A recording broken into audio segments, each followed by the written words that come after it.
13/5 को दोबारा ये फिर आई है, 2 महीने के बाद 13/5 को ये दोबारा नेपाल के रास्ते आई है। तो दोबारा तो आपके होटल में ये आई नहीं, एक बार ही आई थी। तो ये बच्चे लेके गुलाम हैदर के इलीगल तरीके से भारत में चली गई है सचिन, और ये इलीगल तरीके से सचिन आगे इसको वो है, तो ये उन बच्चों को लेकर चली गई है। तो मेरे अब ये वहां जाके कहती है, वहां जाकर के इसके खिलाफ FIR एक दर्ज हुई है। ये आप देखेंगे कि ये इसके खिलाफ एक FIR है, जो कि भारत में इसके खिलाफ FIR दर्ज हुई है। और ये वो FIR है जो भारत में इसके खिलाफ दर्ज हुई है। ये देखेंगे आप ये देखेंगे, ये पढ़ेंगे 159 नंबर रघुपुरा में। तो वहां पर ये जब बेल ले लेती है, कोर्ट से बेल मिल जाती है, तो ये कहती है कि मैं सचिन की वाइफ हूँ, और जमानत लेते हुए ये कहती है कि मैं गुलाम हैदर की वाइफ हूँ। तो हमारे और क्या आपसे करेंगे सवाल, तो आप हमें उनका जवाब देना। हमें ये बताइए सर कि ये आपके होटल में कितने दिन रुकी थी? तो बस 7-8 दिन थी। अच्छा, 7-8 दिन से 7-8 दिन आपके होटल में ये रुकी थी। तो इस दौरान जब ये 7-8 दिन ये आपके होटल में रुकी, तो इस दौरान क्या कोई बाहर से पंडित जी या कोई पंडित जी इनसे मिलने के लिए आपके होटल में आया था? नहीं सर, कोई नहीं आया। किसी प्रकार का कोई पंडित जी जो शादी कराता है, जो नेपाल में शादी होती है हिंदू रीति रिवाज के अनुसार, वो जो है कोई भी जो है पंडित जी इसके कमरे में नहीं गया। नहीं। और किसी प्रकार के दोस्तों आप सुनेंगे, जो हमारे भक्त बहादुर जी है, विनायक होटल के मालिक हैं, वो इस बात को कह रहे हैं कि सीमा जब यहाँ 7-8 दिन सचिन और सीमा यहाँ रुके थे, तो कोई पंडित जी इनके होटल में नहीं आया और ना ही इनके कमरे में गया। आप ये बताइए, हिंदू रीति रिवाज के अनुसार, जो हिंदी रीति रिवाज, आप भी हिंदू हैं? हिंदी।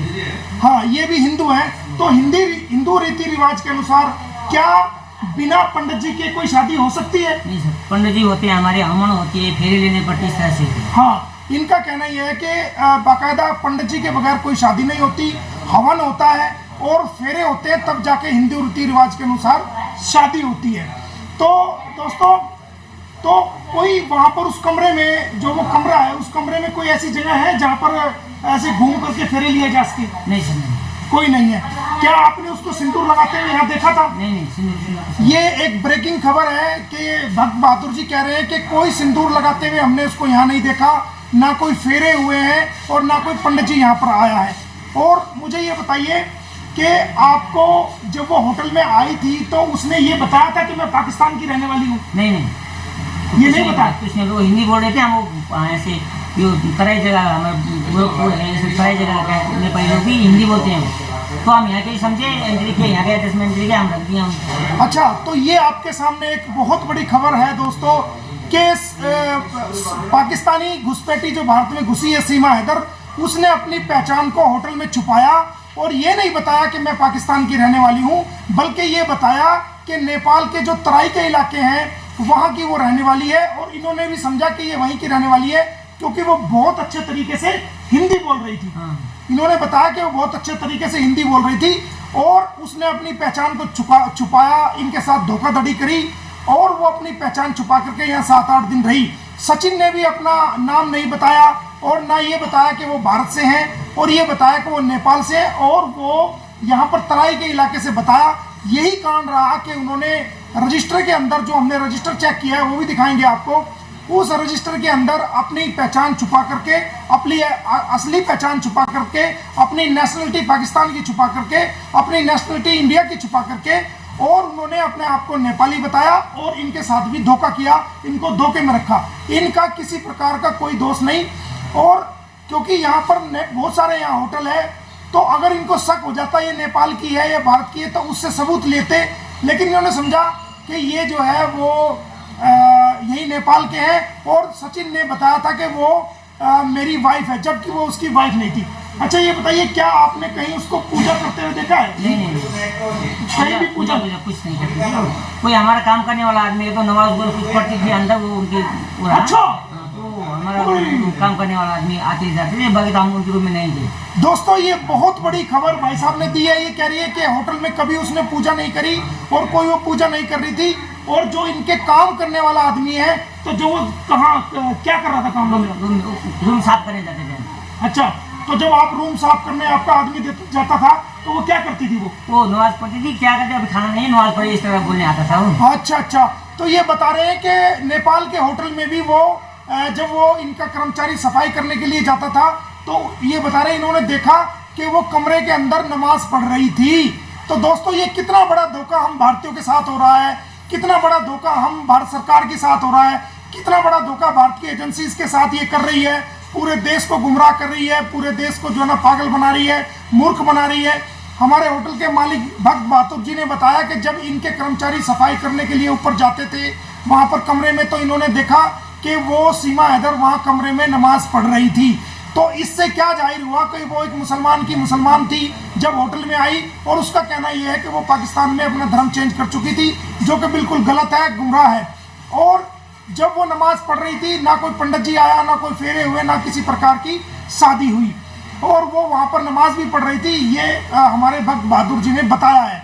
और आप मेरे से एक सवाल और बताइए कि क्या कोई भारत की पुलिस आपके पास आई है आज तक? नहीं सर, नहीं है। कोई जांच करने के लिए आई है? कोई भी नहीं है। कोई पूछताछ के लिए टेलीफोन आया हो? नहीं, कोई भी नहीं आया। देखिए हमारी जांच एजेंसी जो रबुपुरा पुलिस है या कोई जेवर पुलिस है या कोई इन्वेस्टिगेशन एजेंसी है, उनका कोई टेलीफोन आज तक जो है वो भक्त बहादुर के पास नहीं आया है कि 1 साल से ऊपर का समय हो गया है कि जांच जो चल रही है उस जांच में क्या किया गया है। किसी प्रकार का कोई इनसे जांच के रूप में कोई जो है ना इनके पास ना टेलीफोन आया है, ना इनसे आकर के किसी ने पूछने की कोशिश करी है कि सीमा हैदर कैसे आई, क्यों आई, किस प्रकार उसने नाम बताया। तो जांच के नाम पर भी हम कहेंगे कि इसमें जो जांच अधिकारी है वो पूर्ण रूप से मुझे लगता है कि वो विफल रहे हैं, और वो आज तक जो है वो इस होटल से संपर्क नहीं कर सके, ना नेपाल में आ सके कि भाई जांच की जा सके कि नेपाल में उसका आने का कारण क्या था और कैसे वहाँ से गई। तो ये भी एक बहुत बड़ा सवाल जांच पे उठता है दोस्तों, जो हमारे भाई साहब ने क्लियर कर दिया है। तो दोस्तों ये सच्चाई जो आज आपके सामने आई है, इसको सुनकर के मैं भी हैरान हूँ और देश की जनता भी हैरान हो जाएंगी। इसके अलावा कुछ और बताना चाहते हो कि वो कैसा महसूस करती थी, कैसे वो होटल में नीचे आती थी, या खाना कैसे खाती थी, या क्या वो चिकन वगैरह भी खाती थी, क्या करती थी? हाँ, खाना चिकन को सब खाते थे यहाँ पे। अच्छा। हमें बच्चों के साथ खेलना फिरना वो करती थी, इसलिए हम लोग ज़्यादा हमने ध्यान ही नहीं दिया उन पर। अच्छा, तो ये एक बहुत बड़ा जवाब भी भाई साहब ने दिया है कि बाकायदा वो जो होटल में रुकी थी, वो होटल में 10/3/2023 को रुकी थी, तो वो चिकन भी खाती थी और वो मटन वगैरह भी खाती थी और वो मांस का सेवन करती थी, जैसा कि हमारे होटल के मालिक भाई साहब ने बताया है।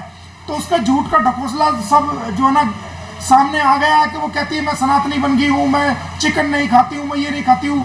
तो ये सब भी जो है वो यूज़ करती थी।